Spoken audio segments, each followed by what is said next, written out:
Hi, my name is Nicolette Lewis. My job title is a marriage and family therapist. I have a career contact named Kevin Bergen. He is located at the Center of the Career Counseling Recovery and Growth. He is on, if you want to look it up, he's on www.centercrg.com. They're located in on 2780 Sky Park Drive, Suite 205, Torrance, California. The number is 310-530-7750. So, what are marriage and family therapists? What do they do? They are the kind of people that make personal relationships with these people. Not only personal, but it's obviously professional, where they have a relationship specialist, how they help create intrapersonal relationship with one another, teaching them how to interact with one another, especially in a marriage and in family situations. They're there to train and diagnose as well as treat um, medical issues that help them to interact with one another, which is really interesting, where they learn how to argue, they learn how to communicate, they learn how to discuss one another in an appropriate situation. And not only do they do that, they also do premarital counseling.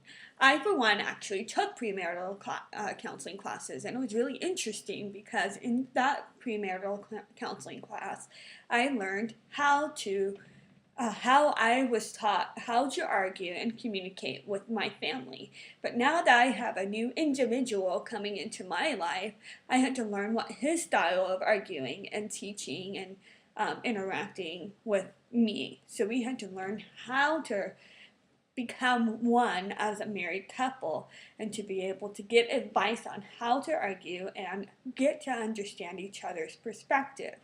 They're there to heal our relationships. They're there to help us in a time of need. Um, they are the ones who tend to be self-employed. They are either in a small organization, and usually it's on an appointment basis, which depends on what it depends on what the client's times are. So it can be flexible and it can't be flexible at the same time. It just depends on what the client's needs are. Some clients have to be there every single day. Some clients have to be there every other day. Some are once a week, once a month. So it depends on how what the client's needs. So so they work from Tuesday, or usually from what this therapist does is Tuesday to Saturdays, so that he can have his 2-day weekend. And he just works on a daily basis. So what are the typical stressors? They don't always have a stable pay. It depends on if they have a lot of clients or a little bit amount of clients.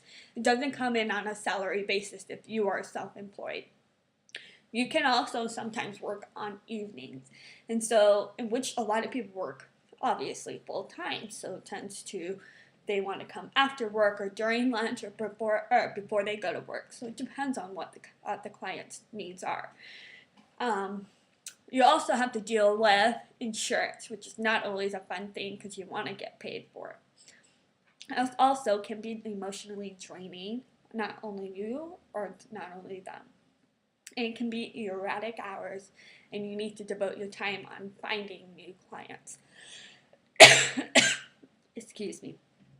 So, is there benefits? Not always. It depends on if you're working for a company or if you're self-employed. So this person is actually self-employed, so they don't get a lot of benefits. They actually have to pay for everything themselves. So, what are the common tasks? I already explained them earlier, but they are normally focuses on marriage, divorce, remarriage, children, parenting, adolescent, and parenting challenging issues. It helps them how to cope, handle life situations as needed, and give them advice on how to handle each situation. So, what are the educational requirements? It's usually through a bachelor's degree to a master's to a PhD. Usually, it's through master's is the lowest. The starting range is from 67, or it can be 30 to $40,000 as well. It depends on if you're self-employed as well. So it depends on how many clients you have. So usually it's a base of like from 50 to 60 to 70. And then from an experienced salary range, it normally goes from $95,000. So you can make good money if you have a stable amount of clients that come to you regularly. So when it comes to counseling, what do you do and how do you handle things is really interesting because you get to see in a different person's perspective and then learn it from and see it on an outside perspective as if you were looking at the fishbowl in. Instead of being inside the fishbowl, you get to observe and demonstrate what this person's doing, and it helps them converse what they need to know. So it's really interesting how you do it. Thank you.